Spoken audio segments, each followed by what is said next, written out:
பொது பள்ளிக்கான மாநில மேடையும் விடிவெள்ளி வாசகர் வட்டமும் இணைந்து நடத்தும் கவிஞர் தமிழ்ஒளி அவர்களுடைய 62வது நினைவு நாள் கருத்தரங்கு.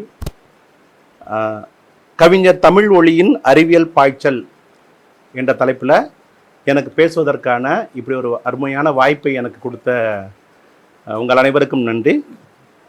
இதை குறிப்பாக நான் என்னுடைய அன்பு சகோதரர் பிரின்ஸ் கஜேந்திர பாபு அவர்களுக்கு எனக்கு தனிப்பட்ட நன்றியை தெரிவித்துக் கொள்கிறேன்.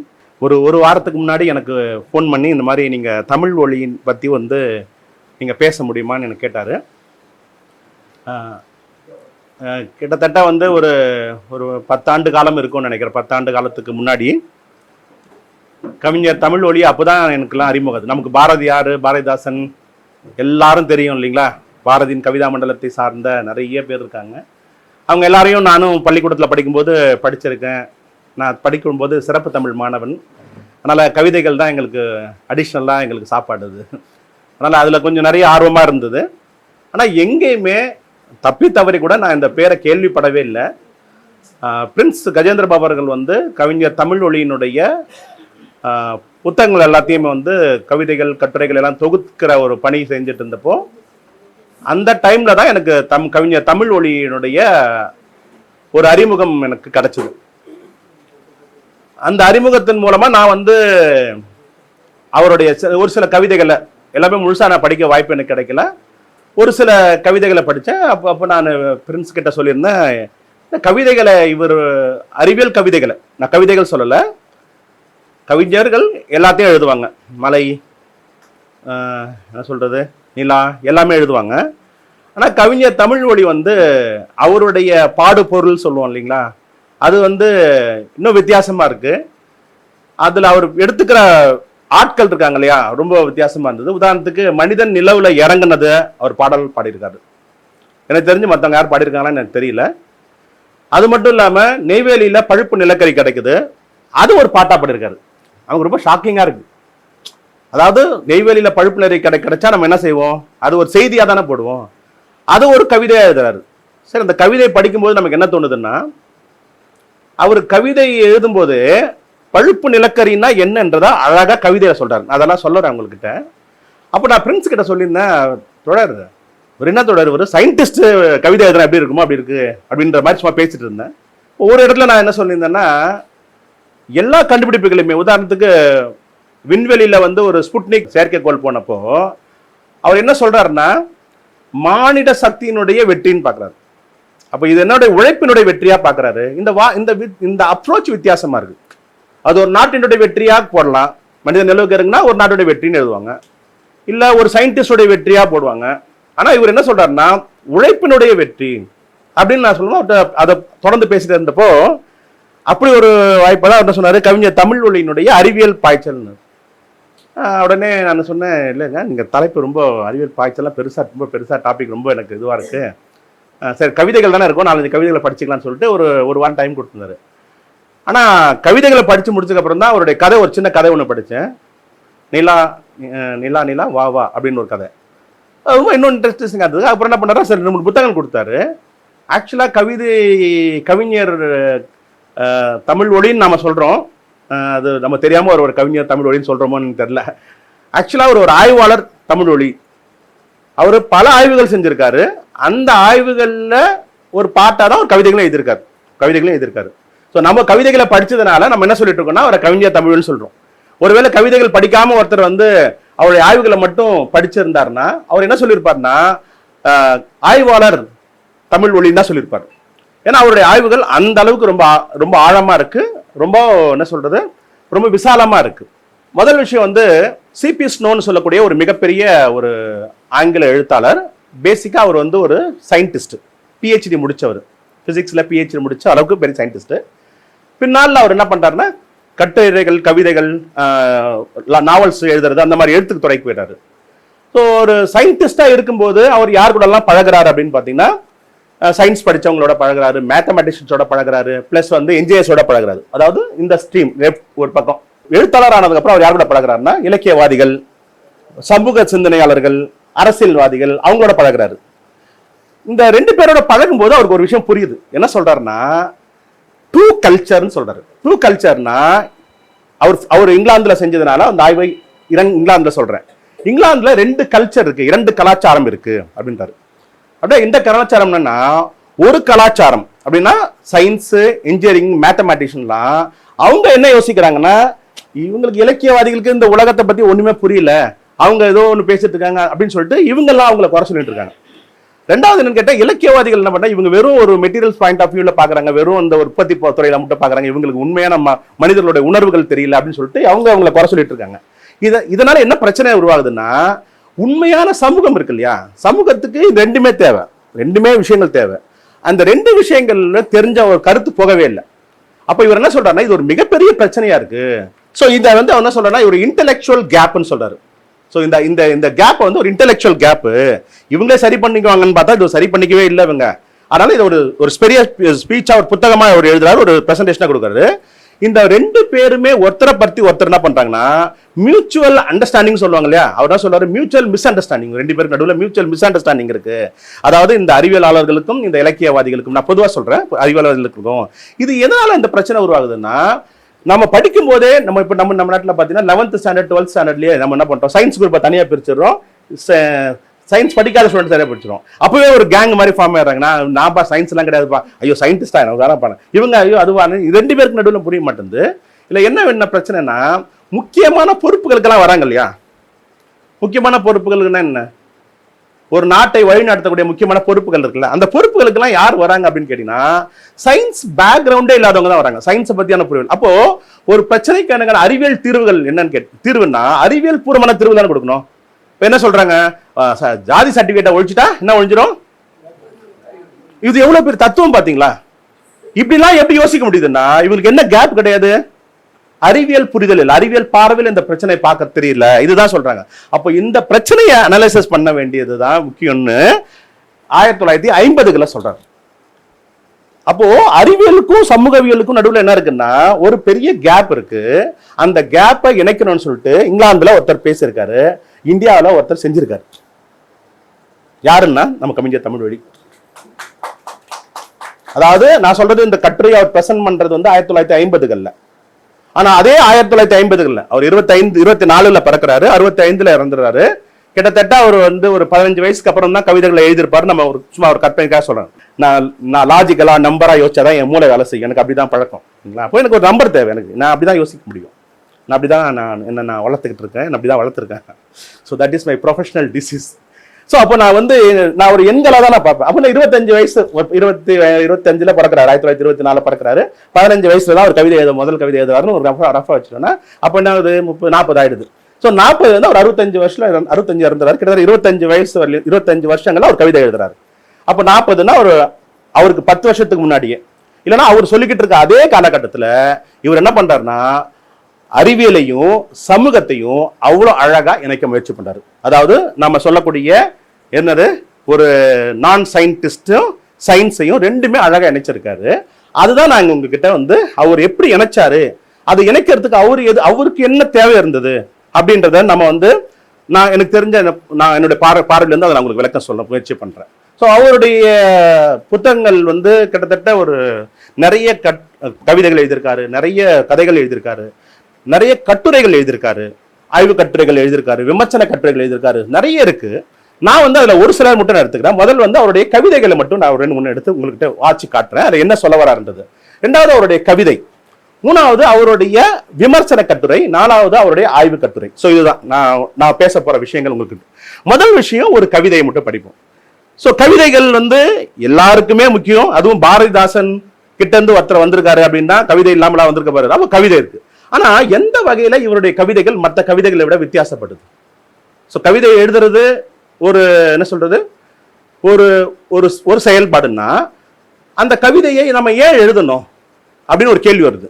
2வது, அந்த கவிதையில நீங்க என்ன சொல்ல வரீங்க, அந்த கவிதை 62 வருஷம் கழிச்சுட்டு இன்னைக்கு எந்த விதத்துல நமக்கு அப்படிதான் நம்ம பார்ப்போம். இன்னைக்கு எந்த விதத்துல அந்த கவிதைகள் வந்து சொல்ல வருது அப்படின்னா, அந்த 3 கேள்விகளோட அவர் என்ன சொன்னாரு, அவர் எந்த ஆஸ்பெக்ட்ல அல்லது எந்த பாயிண்ட் ஆஃப் வியூல அதை சொன்னாரு, 3வது அதனுடைய இன்றைய தேவை என்னன்றதை நம்ம இந்த 3 ஆங்கிள் இருந்து பார்ப்போம். ஸோ ஒரு விஷயம் என்னன்னு கேட்டீங்கன்னா, நெய்வேலி நாம் பெற்ற பேரு ஒரு கவிதை. அதுல வந்து பாத்தீங்கன்னா அரிய நிலக்கரியே ஆசையே முன்னாட் பெரிய மரங்கள் பெயர்த்து வீழ்ந்து நுட்படைத்த மண்ணுள் அதன் வயிற்றுனுள் மாயமாய் தோன்றிய நீ என்னுள் அடங்கா இடங்கொண்டு கண் துயன்று பல்லால் உறைந்து படிவங்கள் ஆயினாய் முன்னால் அறிய முதல் தந்தாய் இன்றைக்கே. முதல் கொடுத்திருக்கு, அது நமக்கு இன்னைக்கு தான் கொடுத்திருக்கு. இது பாத்தீங்கன்னா கண்ணுள் மறைந்த மனிதன் அலாவுதீன், அவரது அலாவுதீன் பூதமா சொல்றாரு. கண்ணுள் ஒளிகாட்டி கையில் விளக்கேற்றி நெய்வேலி மண்ணில் நிலக்கரியாய் நிற்கின்றான் மைவான் முகில் போன்ற மாய பசு போன்றும் கற்பகம் போன்றும் கருதியவை நல்கவே முற்பட்டான் பாரில் முகிழ்க்கும் நிலக்கரியாய். இதெல்லாம் ஒன்றும் பெரிய விஷயம் கிடையாது அப்படின்னு நான் சாதா சொல்றேன். என்னன்னா நிலக்கரியை பத்தி பாட போறாரு. நிலக்கரினா என்னன்ற சொல்றாரு. ஆனா இங்க பாருங்களேன், ஒரு தேர்ந்த ஒரு கவிஞன் ஒரு சயின்டிஸ்டா மாறுறாரு. மூங்கிற் பெருங்காடு முன்னங்குழல் தந்து வீங்கி வளர்ந்து விழுந்து விறகாகி அழுத்தி அடிமண்ணுள் அங்கே கிடந்து பழுப்பு நிலக்கரியாய் பாய்ந்தெழுந்த விந்தைதலை தென்னாடு கண்டு சிலிர்ப்பெய்த ஆம் இன்று பொன்னான நேரம் புது நாள் பிறந்தது. அதாவது நம்ம யாருமே இதுக்கு முன்னாடி பாரதியார் எழுதியிருக்காரு, கவிதை எழுதியிருக்காரு, எல்லாருமே எழுதியிருக்காங்க. ஆனா அவங்க யாருமே அந்த விஷயங்களை பத்தி விளக்குறது இல்லை. நிலாவை பத்தி ஒரு கவிதை எழுதுறது வேற, நம்ம எல்லாரும் எழுதுறாங்க நினைக்கல. ஆனா இந்த நிலக்கரியை பத்தி கவிதை எழுதும்போது நிலக்கரி எப்படி உருவான அந்த இன்புட்ஸே அவர் கொடுக்குறாரு. அப்ப இதுதான் அப்ப இந்த விஷயங்களை ஒருத்தர் எழுதணும்னா நிலக்கரி வந்துருச்சுன்னு சொல்லி ஒரு பாட்டு எழுதலாம். ஆனா நிலக்கரி எப்படி உருவாயிருச்சுன்னு அவருக்கு தெரிஞ்சிருக்கணும்ல. அவர் என்ன பண்ணிருப்பாரு, அதை பத்தி அவர் படிச்சிருக்காரு. அவர் படிச்சது மட்டும் இல்லாம அதை பாட்டா மாத்திருக்காரு. அப்ப அவர் ரெண்டு விஷயங்கள் அவருக்கு ஒண்ணு, அவர் தொடர்ந்து வாசிட்டே இருக்காரு. எது சம்பந்தமானது? இலக்கிய சம்பந்தமானது இல்ல. எனக்கு ரொம்ப டவுட் என்னன்னா, அவர் என்ன படிச்சாருன்னு தெரிஞ்சுக்கணும் ஆசை இருந்தது. நான் வேற தெரிஞ்சா பைல பால ஐயா இருக்காரு. இல்ல என்னன்னா, இது சொல்லணும்ன்றது ஒரு இன்டென்ஷனலா ஒரு கவிதையை மேம்போக்கா எழுதுறது வேற. ஆனா ஒரு நிலக்கரியை பத்தி சொல்றேன்னா கடைசியில என்ன கேட்பீங்க, பா எல்லாம் புரிஞ்சிச்சுப்பா, நிலக்கரின்னு ரொம்ப நேரம் பேசிருந்தேன், நிலக்கரினா என்னப்பான்னு கேட்டா அதுதானே பிரச்சனை. அப்போ நிலக்கரியை பத்தி எழுதணுன்ற அவர் உண்டல் அவருக்கு வரும்போது, ஒருத்தர் நிலக்கரியை பத்தி கவிதை எழுதும்போது விட்டுட்டு கொஞ்சம் வெயிட் பண்ண அப்புறம் எழுதுற சொல்லிட்டு நிலக்கரின்னா என்ன, அது எங்க உருவாயிடுச்சு, எப்படி உருவாயிடுச்சுன்னு ஒரு சயின்டிஸ்டா உட்காந்து எழுதி கண்டுபிடிச்சு தெரிஞ்சுக்கிட்டு அதுக்கப்புறம் மறுபடியும் கவிதைக்குள்ள வந்திருக்காரு. இந்த கவிதை வெறும் உணர்ச்சி போக்குல ஒருத்தர் சொல்லுவோம் இல்லையா, கவிதை என்பது வெறும் உணர்ச்சி வசப்பட்டு எழுதுறதுன்னு, அப்படிலாம் ஒன்றும் கிடையாதுன்றது எனக்கு தோணுது. நான் கவிஞர் தமிழ்வழி அவர்களுடைய இந்த கவிதையை படிச்சதுக்கு அப்புறம், ஏன்னா அப்படி டக்குன்னு தோணாது யாருக்குமே. ஏன்னா நான் படிச்சாதான் வரணும், நாம படிச்சதெல்லாமும் கவிதையா வராது. அப்போ அந்த அளவுக்கு அதை எப்படி அவர் பேலன்ஸ் பண்ணியிருக்காருன்றதுதான் இந்த கவிதை நமக்கு கொடுக்கக்கூடிய விஷயம். ரெண்டாவது பாத்தீங்கன்னா, அவருக்கு எவரெஸ்ட் பிடிப்பட்டது. விண்மீது மோதுகின்ற வெற்புடி எவரெஸ்ட் பொன்னரசி தேவமகள் பேருலகில் மானிடரை கண்காட்டி ஏமாற்றி கைப்பிடி சிக்காமல் மண்காட்டி கைலாய வான்காட்டி கொக்கரித்தாள் அப்படின்னு சொல்லிட்டு அங்க பாருங்க, வெற்றி கொடி பறக்கும் கண்ணே பெருந்திசையே கார்கடலே வானகமே மண்ணே எவரெஸ்டை மனிதன் பிடித்து விட்டான். அவர் என்ன சொல்ல வர்றாருன்னா, மண்ணுலகில் மானிடரின் மகிமைக்கோர் சாட்சியமா திருப்பி அவர் எதை சொல்ல வர்றாருன்னா, மனிதன் மனிதன் மனிதன் உழைப்பு உழைப்பு உழைப்பு அதான் சொல்ல வர்றாரு. அதாவது இங்க எவரெஸ்ட்ன்றது அங்க அன்னைக்கு அவர் இருந்த காலகட்டத்தில் நடந்த ஒரு செய்தி, ஒரு தகவல், அவருக்கு கிடைச்ச தகவல். ஆனா அதன் மூலமா நீங்க என்ன சொல்ல வர சமூகத்துக்கு அப்படின்னு கேட்டா, இது ஒரு உழைப்பினுடைய, ஒரு மனிதனுடைய, ஒரு சமூகத்தினுடைய ஒரு வெற்றி அப்படின்னு சொல்றாரு. நான் இதை படிச்சதுக்கு அப்புறம் நான் நின்னேன், ஏன் ஒரு இதை எழுதினாரு அப்படின்னு சும்மா எனக்கு என்னுடைய கருத்து தப்பா இருந்தா கவிதை தானே, நம்ம நிறைய வேற டிஸ்கஸ் பண்ணலாம். ஏன் எவரெஸ்ட்டை பத்தி அவர் எழுதணும் அப்படின்னு ஒரு கேள்வி. எவரெஸ்ட் உச்சியில ஏறினது யாரு? டென்சிங் ஹிலாரி. ஹிலாரி யாரு? Sir headman Hillary. ஹிலாரி அங்கக்காரர், நியூசிலாந்துக்காரர், ஓகேங்களா, இங்கிலாந்து அரசுக்குள்ள வந்தவர். ஆனா டென்சிங் இப்போ எனக்கு ரொம்ப பிடிச்சிருந்தது என்னன்னா, இது நான் புரிஞ்சுக்கிட்ட விதம், சரிங்களா, ஒருவேளை ஹிலாரி மட்டுமே ஏறி இருந்தால் தமிழ்வழி எழுதியிருக்க மாட்டாருன்னு நான் நம்புறேன். நான் ரொம்ப ஆழமா நம்புறேன். ஏன் அப்படின்னா, அவரை பத்தி எழுதுறதுக்கு தமிழ்வழி எதுக்கு? அப்போ அந்த டென்சிங் ஹிலாரி பத்தி நீங்க படிச்சீங்கன்னா, நீங்க அது ரெண்டு பேரை படிப்பீங்க. 2 பேர்ல டென்சிங் யாரு, ஹிலாரி யாரு அப்படின்னு சொல்லி உங்களுக்கு ஒரு கேள்வி உருவாகும். அப்படி உருவாகும் போது ஓ இந்த பையன் சாதாரண ஒரு பையன் வந்திருக்கான், நம்மால் வந்திருக்கான்ற அந்த கனெக்ஷன் உங்களுக்கு உருவாக்குறதுக்கு தான் இந்த கவிதை அவர் எழுதியிருக்காருன்றத நான் நம்புறேன். இல்லைன்னா அவர் இந்த கவிதையை எழுதியிருக்கவே மாட்டார். ஏன்னா அவருடைய கவிதைகள் எல்லாமே ஒரு கிளான்ஸ் நீங்க பாத்தீங்கன்னா எல்லாத்துக்குமே ஒரு அழகான ஒரு மோட்டிவேஷன் இருக்கு.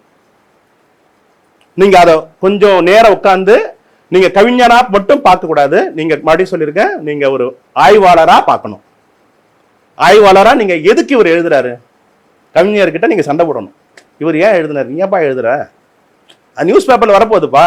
சோ அந்த கேள்வி நம்ம கேட்கும் போதுதான் ஓ அவர் இந்த காரணத்துக்காக தான் எழுதுறாரு, இதை தான் எம்பேஸ் பண்றாரு. ஆனா ஒருவேளை அப்படி நமக்கு தோணலன்னா அந்த கவிதை நீங்க 2 முன்னாடி படிச்சீங்கன்னா அந்த வார்த்தைகளை திருப்பி சொல்ற வார்த்தைகள் இருந்து நம்மளால அதை ஈஸியா, அதாவது அவர் நமக்கு ரொம்ப கஷ்டம் கொடுக்காம அந்த வார்த்தையை கொடுத்துறாரு. நான் இதுக்கு தான் எழுதியிருக்கேன்றத கன்வே பண்றாரு. ரொம்ப அழகா இந்த கவிதையை அவர் முடிக்கிறாரு. சரிங்களா? அடுத்தது சமாதான குரல். அந்த டைம்ல தான் அணு ஆற்றல்லாம் வெளி வந்திருக்கிற டைம் காலகட்டம். அணு பிளந்து வையகத்தை அற்புதமாய் செய்ததற்கு கனகனென்ற முரசறிந்த காட்சிப்பார் போர் கழுகிழந்து வீழ்ந்த நல்ல வீழ்ச்சிப்பார். அதாவது அணு ஆற்றல் உலகத்துக்கு வந்ததை ஒரு பாசிட்டிவாவும் பாக்குறாரு. அதே நேரத்துல போர் ஒண்ணு அழிஞ்சு விழுந்தது, போர் விழிஞ்சு விழணுன்றதையும் போர் இருக்கக்கூடாதுன்றதையும் சொல்றாரு. பெரும்பாலும் இன்னைக்கு நமக்கு முன்னாடி இருக்கிறது என்னன்னு கேட்டீங்கன்னா, நம்ம ரொமான்டிக் என்விரான்மெண்டலிஸ்ட்னு சொல்லுவாங்க. ரொமான்டிக் என்விரான்மெண்டலிஸ்ட்னா திருப்பி எல்லாரும் பற்காலத்துக்கு போலாம்பா அப்படின்னு சொல்லுவாங்க. சயின்ஸ் வேஸ்ட்டுப்பா, நீங்க தானே ஆட்டம் பாம் கண்டுபிடிச்சிங்க, நீங்க தானே ஏரோப்ளேன் வெடிகுண்டு கண்டுபிடிச்சிங்க, வெடிகுண்டா நாங்க அப்படின்னு சொல்லுவாங்க. ஆனா இது ஒரு விதமான பார்வை. தமிழ் மொழி என்ன பண்றாருன்னா அறிவியலை எடுத்துக்கிறாரு. அறிவியல் இருக்கக்கூடிய நல்ல விஷயங்களை அந்த அறிவியலுடைய கான்செப்டை எடுத்துக்கிறாரு. இது எப்படி ஒரு சமூகத்தினுடைய வளர்ச்சிக்கு உபயோகமா இருக்கும். அறிவியலுடைய இன்னொரு நெகட்டிவான விஷயம் இருக்கு இல்லையா, அதாவது தொழில்நுட்பம் இருக்கு இல்லையா, அந்த தொழில்நுட்பத்தை அவர் என்ன பண்றாருன்னா கொஸ்டின் பண்றாரு. அப்போ போர்கள் என்பதை நம்ம எதிர்க்கிறோம். அதே நேரத்தில் அறிவியலுடைய கண்டுபிடிப்பான அணுவை அவர் என்ன பண்றாருன்னா ஆதரிக்கிறாரு அப்படின்றதுதான் இங்க நமக்குள்ள இருக்கக்கூடியது. அதுக்கு அவர் சொல்லி இருக்கிற விஷயங்கள்லாம் பாத்தீங்கன்னா ரொம்ப அழகா இருக்கு. ஏன்னா அந்த காலகட்டத்துல அப்பதான் இதெல்லாம் ஆரம்பிச்சிருக்கு. கிட்டத்தட்ட 1930கள்ல தான் அணுக்கள் பற்றியான ஒரு விரிவான ஆராய்ச்சி நடக்குது. 38ல தான் அணுவை பிளக்க முடியும்னு ஆராய்ச்சி பண்றாங்க. 47 அணுகுண்டு எல்லாம் செஞ்சிடறாங்க.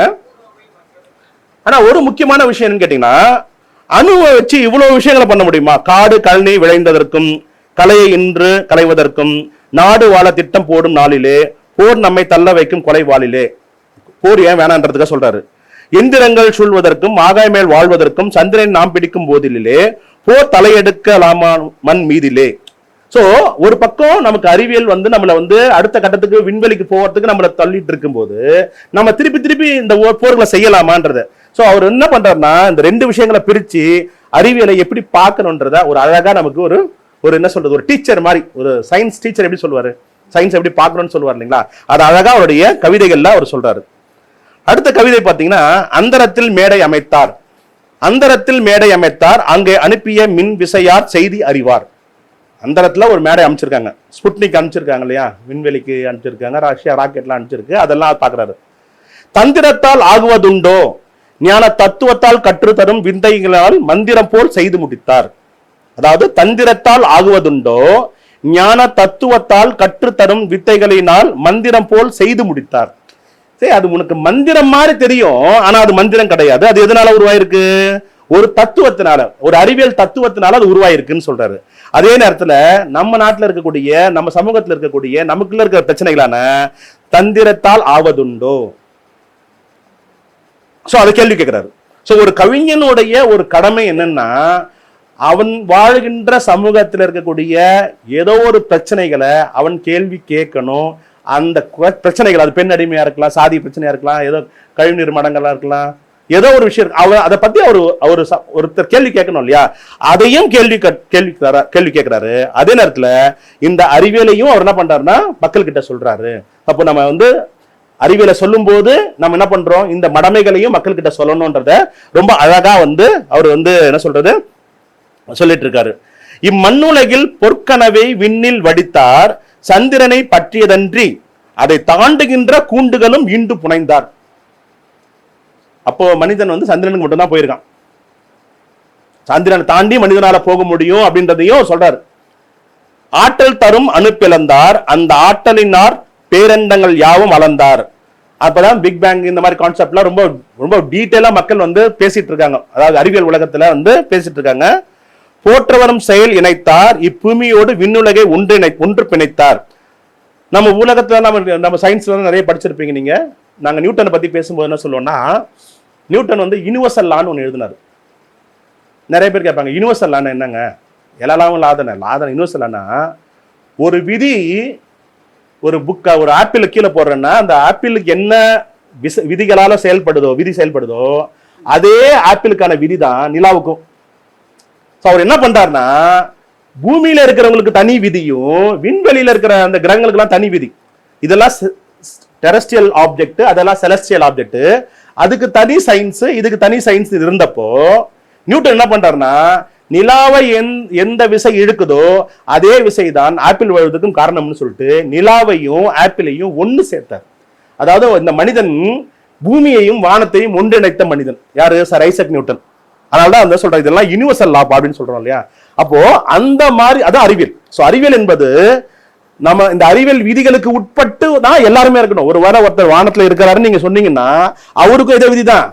ரவிக்குமாருக்கு என்ன விதி செயல்படுதோ, ரவிக்குமாருக்கு வருஷம் அதிகமான வயசு அதிகமாகும் அப்படின்னா அவருக்கும் நீங்க சொல்ற எக்ஸுக்கும் என்ன ஆகும்?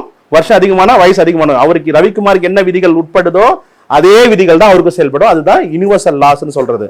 அப்போ இந்த பூமியோடு விண்ணுலகை ஒன்று பிணைத்தார் அப்படின்றது வந்து என்னன்னு கேட்டீங்கன்னா, வெறும் பிசிக்கலா இணைக்கிறது மட்டும் இல்ல. இந்த இடத்துல இருந்து ஒரு செயற்கைக்கோள் போய் அதை போய் இணைக்குது அப்படி மட்டும் இல்ல. எல்லா இந்த விதிகள் எல்லாம் ஒண்ணுதான். அங்க என்ன இருக்கோ அதுதான் இங்கே இருக்கும். இல்ல ஒரு பல கோடி வருஷத்துக்கு முன்னாடி அங்க எப்படி இருக்குமோ அந்த விஷயங்களை பத்தி டிஸ்கஸ் பண்றதுக்கான ஒரு பிளாட்ஃபார்மை இந்த கவிதைகளுக்குள்ள கொடுத்திருக்காரு. அதுதான் சொல்ல வருது. மாற்ற வரும் செயல்கள் அம்மா அவை மானுடத்தின் சாதனையால் மானுடத்தின் சாதனையால் வெற்றி கொடியை ஏற்றி வரும் செயல்கள் அம்மா இவை என்ன கலிவெல்லம் வளருதம்மா. அதாவது மானுடத்தின் சாதனையால் மானுடம்னு சொல்றதுதான் அவர் என்ன பண்றாருன்னா திருப்பி சொல்லிட்டு இருக்காரு. அடுத்தது நிலவை பிடித்தார். அவர் கவிதைகள்லாம் பாருங்களேன். காதல பார்த்த நிலா, புவி கற்பனை யாவும் சேர்த்த நிலா. இது ஒன்றும் எல்லாருக்கும் எல்லாரும் சொல்லக்கூடிய ஒருத்தான். கவிஞர் தமிழொலி எங்க இருக்காருன்னு சொல்றேன். இதுல வெறும் வார்த்தைகள் இருக்கு. கவிஞர் தமிழொலி எங்க இருக்காருன்னு சொல்றேன். மோதும் கடல் அலையை தன் மோக வெளிச்சத்தால் ஈர்த்த நிலா. கடல்ல வேகம்லாம் இந்த அமாவாசை பௌர்ணமி எல்லாம் இருக்கு இல்லைங்களா, அந்த டைம்ல கடல் அலைகள் உருவாகுது இல்ல, கடல் அலைகள்லாம் உருவாகுது இல்லைங்களா, அது காரணம் என்ன? நிலாதான் அப்படின்னு சொல்றாங்க. ஆக்சுவலா வந்து உங்களுக்கு எல்லாம் கேள்விப்பட்டிருப்பீங்கன்னு தெரியல, பொசைடன் ஒரு அரக்கன். கேள்விப்பட்டிருக்கீங்களா நீங்க? பொசைடன் ஒரு அரக்கன். அவர் தான் கடல்ல இருக்கிற அரக்கன். நம்ம தான் எல்லாத்துக்கும் ஒரு அரக்கன் சாமி கொடுப்போம்ல, அது அரக்கன். ஒரு ஊர்ல அப்பெல்லாம் அரக்கன். அந்த அரசன் இல்ல அரக்கன் கடவுள் எப்படி வச்சுக்கோங்க, அவர் தான் கடல் அலைகள் உருவாக்குறாரு. ஆனா நீங்க கடல்ல பயணம் செய்யணும். நீங்க கடல்ல பயணம் செய்யணும்னு நீங்க என்ன பண்ணுவீங்க? உங்களுக்கு எது பிரச்சனை? அலைகள் தானே உங்களுக்கு பிரச்சனை. அப்ப அலைகளுடைய அரசன் யாரு? பொசைடன். அந்த பொசைடனை நீங்க என்ன செய்யணும்? திருப்திப்படுத்தணும். இதெல்லாம் நம்மள மாதிரியா இட்லி டீ காஃபி பிரியாணி கொடுத்தா சாட்டிஸ்ஃபைட்? அவருக்கு வெயிட்டா கவனிக்கணும்ல. அவர் எப்படி வெயிட்டா கவனிப்பீங்க?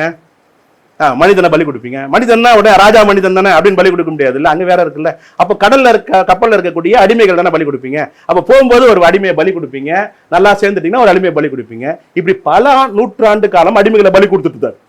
ஆனால் நிலவுடைய ஈர்ப்பு விசையினாலதான், நியூட்டன் ஈர்ப்பு விசையை கண்டுபிடிச்ச உடனே ஈர்ப்பு விசையினாலதான் இந்த நிலவுல அலைகள் உருவாகிறதுக்கான காரணம்னு கண்டுபிடிச்சதுக்கு அப்புறம் இந்த உலக சமூகம் தலையில அடிச்சுக்குது. அட பாவி, இது தெரியாம இத்தனை நாள் என்ன பண்ணிட்டு இருந்தோம்? பலி கொடுத்துட்டு இருந்தோன்னே. பொசைடன். அப்போ பொசைடன் ஒருத்தர் இருக்காரான்னு கேட்டா அப்படிலாம் ஒருத்தர் யாருமே கிடையாது. அப்போ ஒரு அறிவியல் விஷயங்கள் கண்டுபிடிக்கிறது மட்டும் முக்கியம் கிடையாது. அந்த அறிவியலால சமூகத்துக்கு ஏதோ ஒரு பலன் இருக்கணும். பலன் இருக்கு. நாங்க அறிவியல் ஆசிரியர்களா ரொம்ப ஜாக்கிரதையா அதை தெரிஞ்சுக்காம பார்த்துக்குவோம், சொல்ல மாட்டோம். ஓகேங்களா? இந்த மாதிரி கவிஞர் தமிழொலி மாதிரி கொஞ்சம் ஆட்கள் என்ன பண்றாங்க, இதை சொல்றாங்க, அவ்வளவுதான், வேற ஒண்ணும் இல்லை. சோ கவிஞர் தமிழொலி மாதிரி நாம எல்லாருமே அறிவியலுடைய விஷயங்களை மக்கள் கிட்ட சொல்லணும் அப்படின்றதுதான் இங்க நமக்கு சொல்றது. அதாவது என்னன்னா, மோதும் கடல் அலையை தன் மோக வெளிச்சத்தால் ஈர்த்த நிலா. பாருங்க, அந்த ஒரு விஷயம் பாருங்க. அதே நேரத்துல ரொம்ப ஜாக்கிரதையா பாருங்க. பாம்பு விழுந்தும் என்றோ பழம் பஞ்சாங்கக்காரர் பகர்ந்த நிலா, தீப்பிழை ரவம் என ஒளி சிந்தி திகழ்கின்ற வட்ட நிலா. அது நீ நினைக்கிற மாதிரிலாம் கிடையாதுடா. அது போய் நீ என்ன பண்ண முடியாது, பாம்பு சாப்பிட முடியாது, அது ஒரு பெரிய பொருள் அப்படின்றதையும் என்னது ஒரு வட்ட நிலா, பெரிய நிலாடாது அப்படின்னு சொல்றாரு. நீங்க பாம்பு முடுங்கிறதெல்லாம் கிடையாதுன்னு. அப்போ நம்ம சாதாரணமா ஒரு சயின்ஸையும் சொல்றாரு, காதல் விஷயங்களை சொல்றாரு, அதுக்குள்ள சயின்ஸையும் சொல்றாரு.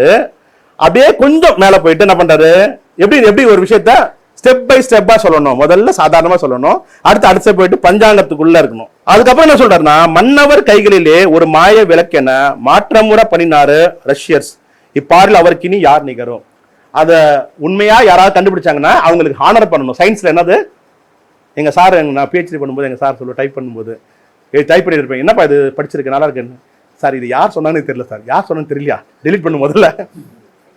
முதல்ல என்ன பண்ணணும், உனக்கு ஒரு சயின்ஸ் ஸ்டூடெண்டா உனக்கு என்ன முக்கியம், யார் எதை செஞ்சாலும் அதை என்ன செய்யணும், ஆனர் பண்ணணும், அக்னாலஜ் பண்ணணும். அதுதான் சயின்ஸ்ல முக்கியமான விஷயம். அவர் எந்த இடத்துலையுமே அந்த அக்னாலஜ் பண்றதை விடவே இல்லை. ரொம்ப ரொம்ப என்ன சொல்றது, அவ்வளவு ஜென்யூனா அந்த விஷயங்களை பண்ணிருக்காரு. ஒரு சாதாரண கட்டுரைகள்ல கூட யார் படிக்க போறாங்க அப்படின்லாம் நினைக்காம அவர் எவ்வளவு அழகா பண்ணிருக்காருன்றதை நான் பின்னாடி வரும்போது சொல்றேன். இவ்வளவு விஷயங்கள் அவர் சொல்லியிருக்காரு. என்ன விஷயங்கள்னா, இவ்வளவும் கவிதைகள். நான் எல்லா கவிதைகளும் எடுக்கல, நான் எனக்கு தெரிஞ்ச ஒரு சில கவிதைகள் நேரத்துக்கு கருதி ஒரு 5-4 கவிதைகள் மட்டும் தான் எடுத்துருக்கேன். ஆனா அந்த கவிதைகளுக்குள்ள நீங்க படிச்சு பாத்தீங்கன்னா வேற ஒரு டைமென்ஷன் நீங்க இன்னும் புரிஞ்சு பார்க்கணும். ஏன்னா அவ்வளவு விஷயங்களை கவிஞர் தமிழ்வழி அவர்கள் கவிதைகள் மூலமா சொல்லியிருக்காரு. சோ அதுதான் கவிஞர். இப்போ நீங்க இப்போ உங்களுக்கு ஷாக்கா இருக்கும், என்னது என்ன பார்த்துல என்ன ஏன் கூப்பிட்டாங்க ஷாக்கா இருக்காது. ஐயோ கவிஞர் தமிழ்வழியை கூப்பிடுறதுக்கு நம்ம யாரை கூப்பிட்டுருக்கோம், நியாயப்படி பார்த்தா சயின்டிஸ்ட கூப்பிட்டுருக்கணும். நம்ம யாரை கூப்பிட்டுருக்கோம், பிசிக்ஸ் டீச்சரை கூப்பிட்டோம், ரியலா சயின்டிஸ்ட கூப்பிடணும் அப்படின்றதுக்கு. என்ன சொல்றேன்னா, இவ்வளவு அறிவியலை பத்தி ஒரு அறிவியல் அறிஞர் பேச வேண்டிய விஷயங்களை ஒரு கவிஞராக தன்னை நம்ம நினைச்சிட்டு இருக்கிற கவிஞர் தமிழ்வழி அவர்கள் பேசியிருக்காரு. அடுத்தது பாத்தீங்கன்னா கதை, நிலா நிலா வா வா கதை பேரு. அவருடைய வார்த்தைகள் பாத்தீங்கன்னா ரொம்ப ரொம்ப எளிமையா இருக்கும், சிம்பிளா இருக்கும். ஆனா அந்த வார்த்தைகளுக்குள்ள அவர் சொல்லக்கூடிய விஷயங்கள் பாத்தீங்கன்னா ரொம்ப ரொம்ப ஆழமா இருக்கும். மக்கள் மொழியில பேசணும். ஆனா என்ன பண்ணணும், அவங்கள ரொம்ப ஒருத்தரை நீங்க எவ்வளவு கௌரவமா நடத்துறீங்க, மரியாதை நடத்துறீங்க அப்படின்றது இருக்கு இல்லையா. அவங்க கிட்ட நீங்க பேசுற விஷயங்களை ரொம்ப எளிமையான விஷயங்களை பேசி அவங்கள ஏமாத்துறாம அவங்க கிட்ட ஒரு மேன்மையான விஷயங்களை பேசணும்ல. அது ஒரு இன்டெலெக்சுவல் ஹானஸ்டின்னு சொல்லுவாங்க, நேர்மைன்னு சொல்லுவாங்க.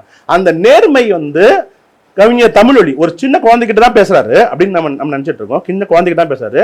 அந்த குழந்தைகிட்ட பெரிய பெரிய வார்த்தைகள் சொல்லி அவர் பயமுறுத்தல, ஆனா பெரிய பெரிய விஷயங்களை ரொம்ப கேஷுவலா பேசுறாரு.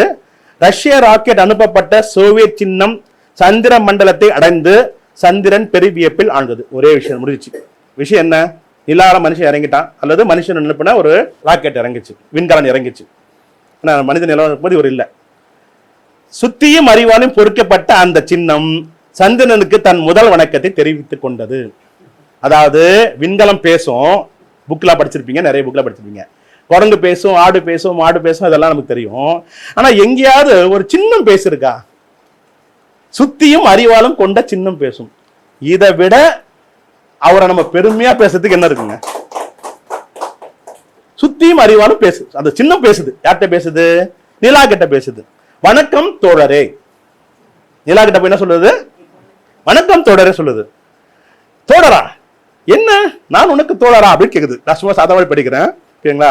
மண்ணில் மட்டுமல்ல விண்ணில் கூட நாங்கள் தோழர் என்றே அழைப்போம், சமமாக அழைப்போம். மறுபடியும் சொல்றேன், இந்த கதை யாருக்கு எழுதுனது? குழந்தைகிட்ட பேசுறாரு அவரு. இப்போ குழந்தைகிட்ட பேசும்போது என்ன மொழியில பேசுறாருன்னு பாத்துங்களேன்.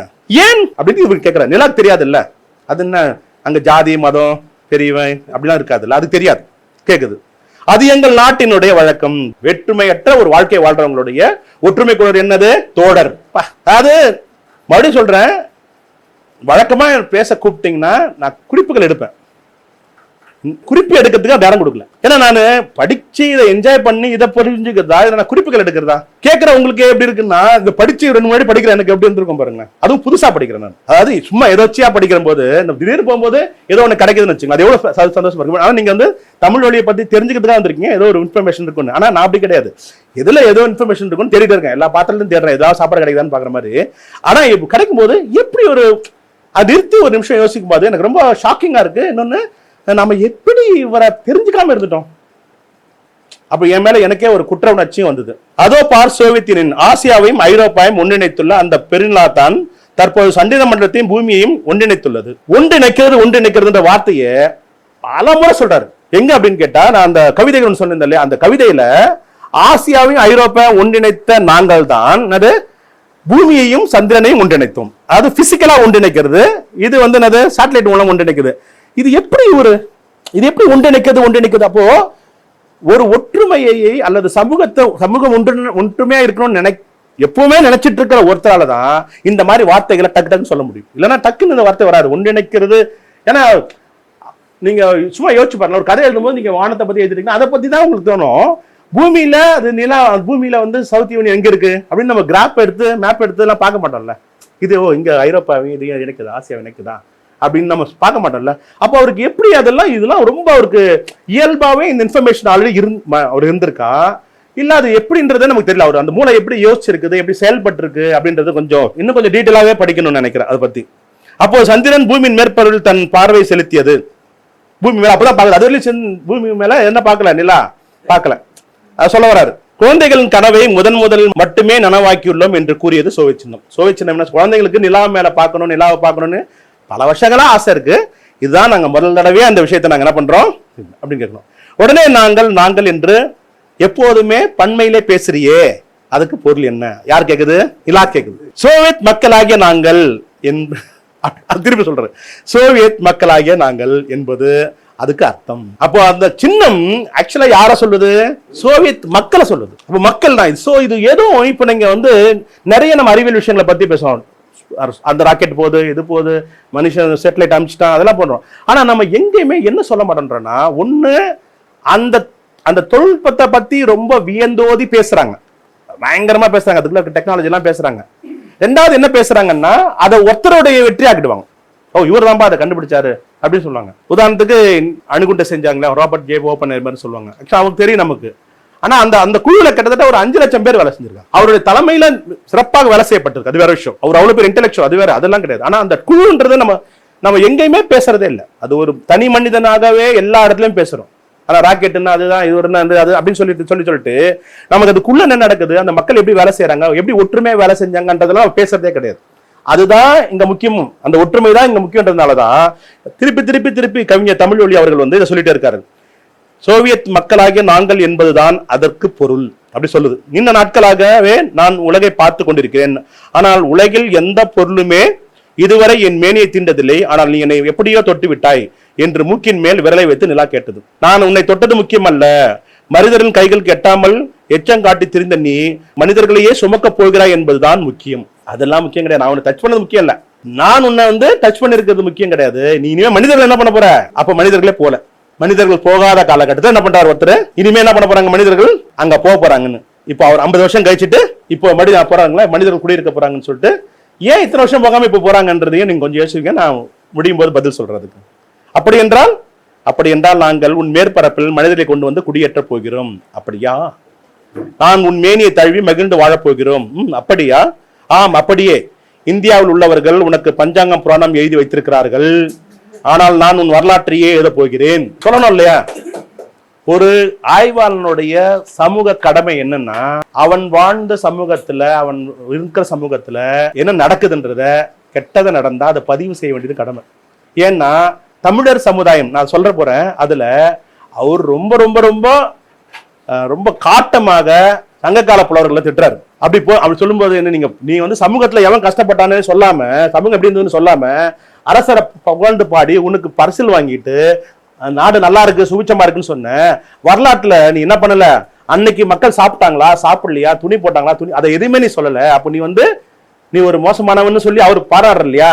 அதே மாதிரிதான் என்ன ஆகும், இந்த கவிதையில பஞ்சாங்கம் என்ற வார்த்தையை நீங்க எழுதாம விட்டுருந்தீங்கன்னா ஒருவேளை இன்னைக்கு பஞ்சாங்கமே அழிஞ்சு போயிடுச்சுன்னு வச்சுங்க.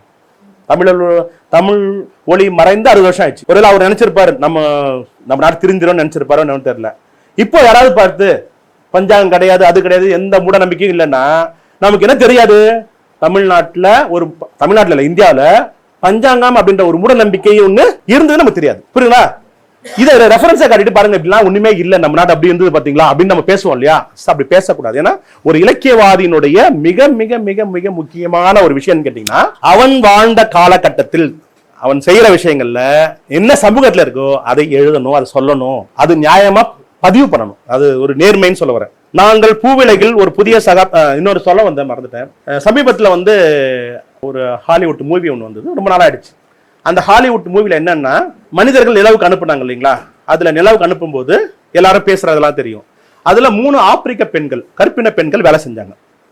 அதாவது கம்ப்யூட்டர்லாம் வராத காலகட்டத்திலேயே அவங்க தான் கணக்குகள் போட, மேக்ஸ் ரொம்ப ஸ்ட்ராங்கான அந்த 3 பெண்கள் வந்து கணக்குகள் போட்டு மனிதன் விண்வெளிக்கு அனுப்புறதுல மிக முக்கியமான வேலைகளை செஞ்சாங்க. ஒரு கட்டத்தில் அப்போதான் கம்ப்யூட்டர்லாம் வந்துட்டு இருக்கு, பெரிய பெரிய கம்ப்யூட்டர்லாம் வந்திருக்கு.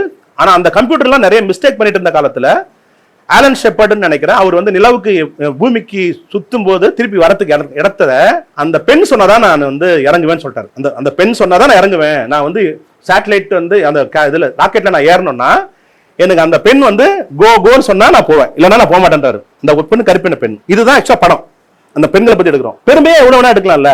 ஆனா என்ன பிரச்சனைனா, அவங்க வேலை செய்யறது நாசால ஒரு இடத்துல, அந்த நாசால வேலை செய்யற இடத்துல அந்த படம் எடுக்கிறாங்க. நாசால வேலை செய்யற இடத்துல கருப்பின பெண்கள், கலர்டு பீப்புள்னு சொல்றாங்க, அவங்களுக்கு தனி டாய்லெட். அப்போ இந்த பெண் வேலை செய்யற இடத்துல வந்து அந்த கலர்டு டாய்லெட் இல்லாதனால இந்த பொண்ணு என்ன பண்ணுது, இந்த பொண்ணுன்னா நான் கலவைக்கெல்லாம் சொல்றேன், அந்த பெண்மணி என்ன பண்றாங்கன்னா, இங்கிருந்து ஒரு நம்ம அந்த பஸ் ஸ்டாண்ட் வரையும் போறாங்க, போயிட்டு அங்க பாத்ரூம் போயிட்டு அந்த ரூம்ல பாத்ரூம் போயிட்டு திருப்பி போறாங்க.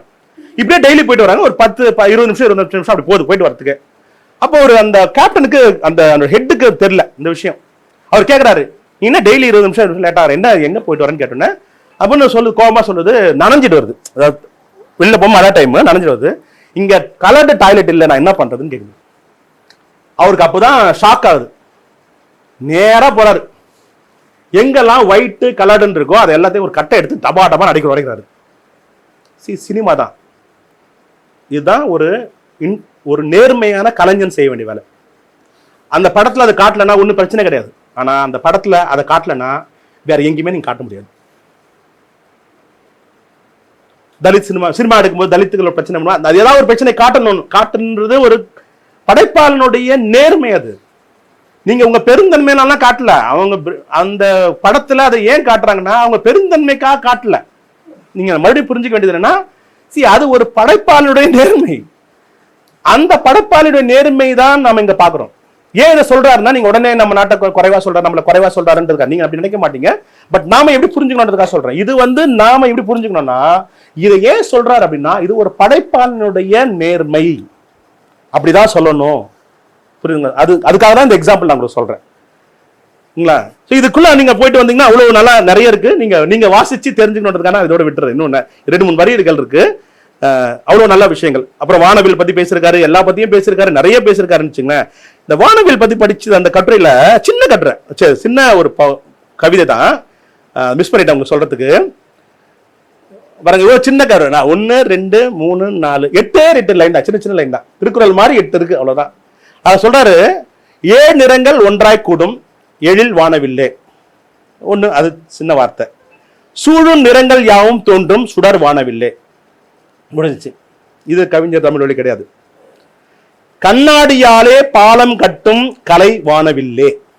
அதாவது ஒரு பிரிசம் வழியா லைட் போனா 7 நிறங்களா பிரியுதுன்னு இல்லையா, அந்த கான்செப்ட் தான் வானவில்லைன்றது தவிர, வானவில்ன்றது இதெல்லாம் வர்ணனைகள்.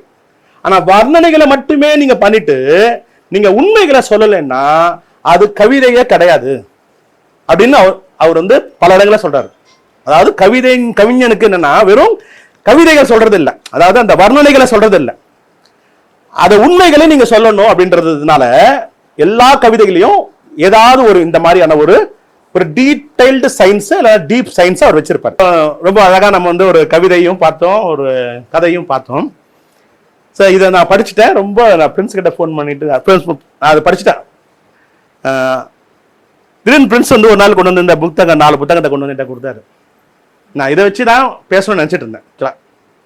இதுதான் என்னோட பேசணும்னு நினைச்ச தலைப்பு. திடீர்னு பிரின்ஸ் வந்து என்கிட்ட வந்து இந்த புத்தகம் கொடுத்துட்டு சொல்ல இதை கொஞ்சம் ப்ரிப்பேர் பண்ணி பாருங்க அப்படின்னு. நான் அந்த அடுத்த நாள் எக்ஸாம் டியூட்டிக்கு போகிறது ட்ரெயினில் போயிட்டு இருக்கும்போது படித்தேன். நான் சொன்னேன், சார் நீங்கள் எனக்கு வந்து இதான் அவர் தான் அனுப்பிச்சார், நீங்கள் நிறைய கவிதைகள்லாம் அனுப்பிச்சார், புக்கெல்லாம் அனுப்பிச்சார் படிக்கிறதுக்கு. அப்போ நான் சொன்னேன், இல்லை நீங்கள் எனக்கு முன்னாடி ஸ்நாக்ஸ் தான் கொடுத்தீங்க, மெயின் சாப்பாடை நீங்கள் கொடுக்கல, எனக்கு இப்போ தான் மெயின் ஸ்நாக்ஸ் வந்திருக்கு, மெயின் சாப்பாடு வந்திருக்கு, இதுதான் மெயின் சாப்பாடு, இதெல்லாம் என்னது ஸ்டார்டர் மாதிரி இதெல்லாம். இப்போ நீங்கள் இவ்வளோ இதுக்கே நீங்கள் இன்ஸ்பயர் ஆயிரு பயங்கரமாக இதுவாக இருப்பீங்களாப்பா, இவ்வளோ பெரிய ஆளாக இருக்குன்னு. இதெல்லாம் ஒன்றுமே இல்லை. இதெல்லாம் என்னது? ஒண்ணுமே இல்லை. ஏன்னா இந்த மாதிரி ஒரு கவிஞர், ஒருத்தர் கவிஞரால இது மாதிரி எழுத முடியாது. இது எனக்கு கேள்வி வந்தது இல்ல, இப்படி ஒருத்தர் எழுதினாரு அப்படின்னா இது கிடையாது. இதுக்கு ஏதோ ஒரு ஆராய்ச்சி இருக்குல்ல, அவர் யாருன்னு கேட்டா அவர் தான் இவர். அவருடைய ஆய்வு கட்டுரைகள் இருக்கு. இதுல ஒரு கட்டுரை மட்டும் நான் உங்களுக்கு டிஸ்கஷனுக்காக எடுத்துக்கிறேன். ஒரு புத்தகத்தை விமர்சனம் செய்யறாரு. புத்தகத்துடைய பேர் வந்து இலக்கிய விமர்சனம். அதுவே ஒரு விமர்சனம், இலக்கியத்தை விமர்சனம் செய்யற ஒரு புக்கு. அதை எழுதினவர் வந்து சிதம்பரம் ரகுநாதன் அப்படின்ற ஒருத்தர் எழுதியிருக்காரு. அதுல பாத்தீங்கன்னா இந்த புத்தகத்தை எழுதின ஆசிரியர் பத்தி சொல்றேன். ஒப்புக்கொள்ளப்பட்ட விஷயங்களையே உண்மை என்ன கருதி அதற்கு அப்பாற்பட்ட உண்மைகளை ஏற்க மறுப்பதும் அதை நிராகரிப்பதும் விமர்சகனின் வேலை அல்ல. விஞ்ஞானத்தின் மூலம் நாம் எவ்வளவு முடிவுகளை கண்டிருக்கிறோம், ஆனால் அந்த முடிவுகளை தான் உண்மை என்பதல்ல. பிரத்யோஷ பிரமாணத்தினால் வளரும் அறிவியலின் எல்லை முற்று பெறாதது. எந்த முடிவையும் மீண்டும் அலசி ஆராய வேண்டிய நிர்பந்தமே சந்தர்ப்பமே நேரலாம். ஒப்புக்கொள்ளப்பட்ட நிரூபிக்கப்பட்ட முடிவுகளையோ திருத்தவோ மாற்றி அமைக்க நேரலாம். நிரூபிக்கப்படுவன எல்லாம் உண்மையாகி விட முடியாது அப்படின்னு எழுதுறாரு. இது முழுக்க முழுக்க அப்படியே அறிவியல் முறைக்கு ஆப்போசிட்ல இருக்கு. ஆனா தமிழ் மொழி எப்படி எழுதுறாரு பாத்தீங்கன்னா, நிரூபிக்கப்பட்ட அடிப்படை விஞ்ஞான உண்மை என்று எப்போது வேணா மாறலாம். அது உண்மைதானே. விஞ்ஞான உண்மைக்கு மாறுபட்டதையும் ஆதரிங்கள் என்று ஆசிரியர் பகிரங்கமாக கூறுகிறார். அதாவது இன்னைக்கு ரைட்ன்றது நாளைக்கு தப்பா கூட மாறலாம் இல்லையா? நாளைக்கு தப்பா மாறலான்றதுனால இன்னைக்கு இருக்க தப்பெல்லாம் கூட என்ன பண்ணீங்க எடுத்துக்கன்னு சொல்றாரு. அப்படின்னு சொல்லிட்டு நிரூபணம் செய்யப்பட்ட விஷயங்களுக்கு அப்பாற்பட்ட விஷயங்கள் விஞ்ஞான ஆராய்ச்சியில் கண்டுபிடிக்கும் போது ஒரு மெட்டீரியலிஸ்ட் உண்மையை ஏற்க தயங்க மாட்டான். யார் சொல்றாரு இத? கவிஞர் தமிழ் ஒளி சொல்றாரு. ஓகேங்களா? கவிஞர் சொல்லக்கூடாது நீங்க இனிமே.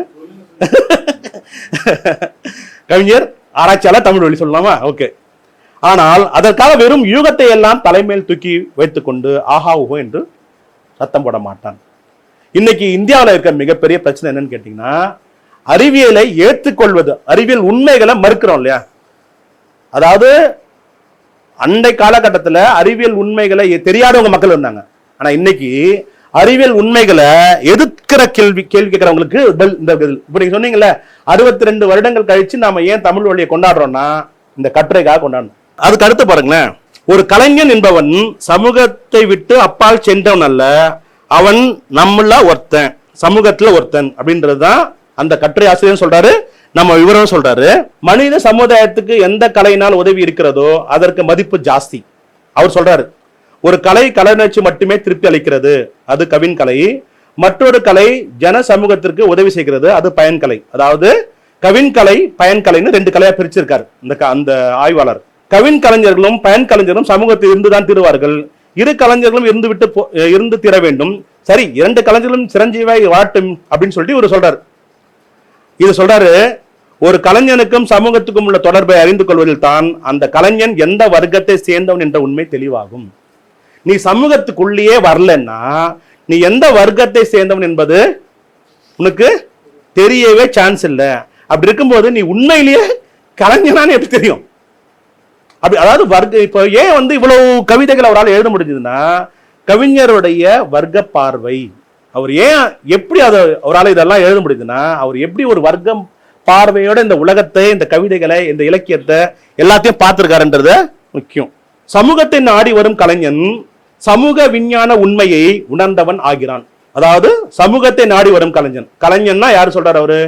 அது யாரா இருந்தாலும் சரி, ஒரு ஓவியனோ ஒரு யாரா இருந்தாலும் சரி, சமூகத்தை நீ நாடி வரும்போதுதான் ஓகேங்களா சமூக விஞ்ஞான உண்மையை உணர்ந்தவன் ஆகிறான். சமூக வளர்ச்சியின் உண்மைகளை புரிந்து கொண்டு அதன் முக்கியத்துவத்தை தட்டி கழிக்காமல், மறுக்க முடியாத அந்த உண்மைகளை இருட்டடிப்பு செய்யாமல் அவைகளை விளக்கி மக்களுக்கு கலைகளாக தருகிறான்.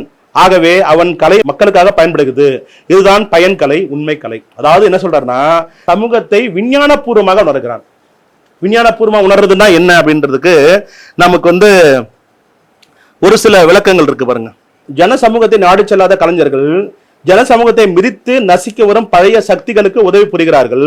மாறுதலை விரும்பாத பிற்போக்கு பிண்டங்களுக்கு துணை போகிறார்கள். அதாவது இந்த சமூகத்தோட நீங்க உள்ள வரல, சமூகத்தோட நீங்க நெருக்கமா ஆகலைன்னா நீங்க என்னவாகிறீங்கன்னா சமூகத்தை மிதிச்சிட்டு இருக்க பழமையான சிந்தனைகள் இருக்கு இல்லையா, அது சாதியா இருந்தாலும் சரி, எதுவா இருந்தாலும் சரி, அதனோட நீங்க என்ன பண்றீங்கன்னா நீங்க அதோட நீங்க என்ன அதோட வளர்ச்சிக்கு அது மக்களை மீண்டும் போய் நசுக்கிறதுக்கு நீங்க உதவி செய்றீங்கன்னு சொல்லிருக்காரு. அதாவது மக்களோட ஏன் நீங்க வேலை செய்யணுன்றதுக்காக. இந்த இடத்துல தான் எனக்கு என்ன ஞாபகம் வருதுன்னா, நம்மளோட புத்தரை நம்ம கோட் பண்றோம் இந்த இடத்துல. ஏன்னா அவருக்கு இந்த ஐடியா எங்கிருந்து வருதுன்றதுக்காக சொல்றேன். ஒண்ணு அவர் புத்தருடைய கருத்து என்ன, மக்கள் கிட்ட செல்லுங்கள், மக்கள் கிட்ட போங்க, மக்கள் கிட்ட கலந்து பேசுங்க, கலந்துரையாடுங்கள், மக்கள் கிட்ட இருந்து கத்துக்குங்க, மக்கள் கிட்ட கத்துக்கிட்டத மக்கள் கிட்ட சொல்லுங்க. இதுதான் புத்தர் சொல்ற 4 விஷயங்கள். பாலோ பிரேயரும் அதான் சொல்றாரு, புத்தரும் அதான் சொல்றாரு. அதாவது மக்கள் கிட்ட போங்க, மக்கள் கிட்ட போயிட்டு மக்கள் கிட்ட என்ன பண்ணுங்க, நீங்க உரையாடுங்க, மக்கள் கிட்ட இருந்து கத்துக்கிற விஷயங்களை கத்துக்குங்க, மக்கள்கிட்ட கத்துக்கிற விஷயங்களை என்ன பண்ணுங்க, மக்கள் கிட்டயே சொல்லுங்கன்றாரு. 14ஆம் நூற்றாண்டு அல்லது 15ஆம் நூற்றாண்டு நம்ம சொல்றோம் இல்லையா, அதுல எந்த நூற்றாண்டுல என்ன ஸ்பெஷல், மறுமலர்ச்சி காலம் சொல்றாங்க, ரெனசான்ஸ் பீரியட்னு சொல்றோம் இல்லையா. ஏன் ரெனசான்ஸ் பீரியட்னு சொல்றோம் அந்த இடத்த, ஏன் அந்த இடத்துல அந்த வருஷம் ரெனசான்ஸ் நடக்கணும்? மத குருக்களை எப்படி எடுத்தாங்க எல்லாரும், இந்த ஸ்டீம் என்ஜின்லாம் வந்ததுக்கு கரெக்ட். கேள்வி எப்ப கேட்பாங்க மக்கள், நீங்க ஒண்ணு சொல்றீங்க, நான் ஒண்ணு சொல்றேன், இவங்க ஒண்ணு சொல்றாங்க, அப்பதான் நீங்க கேள்வி கேட்பீங்க. நான் சொல்றதை மட்டும் நீங்க கேட்டு நீங்க என்ன பண்ண மாட்டீங்க, கேள்வி கேட்க மாட்டீங்க. நான் ஒண்ணு சொல்றேன், இவர் ஒரு சொல்றாரு, ஒன்னையும் கூட்டினா 2ன்னு நான் சொல்லிட்டேன், அவங்க 3ன்னு சொல்றாங்க, 5ன்னு சொல்றாங்க, 15ன்னு சொல்றாங்க அப்படின்னா நான் சொன்னது ரைட்டா தப்புலாம் கிடையாது. அது ஏன் தப்புன்னு நான் சொல்லணும்ல, இது ஏன் தப்புன்னு சொல்லணும்ல. அப்போ பல கருத்துக்கள் இருக்கும்போது உங்களுக்கு கேள்வி வரும்.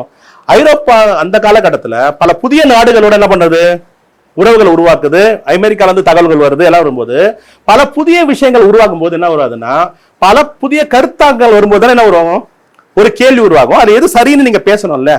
அப்ப சரின்றத நீங்க உங்க கருத்தை சரின்னு நீங்க சொல்லணும்.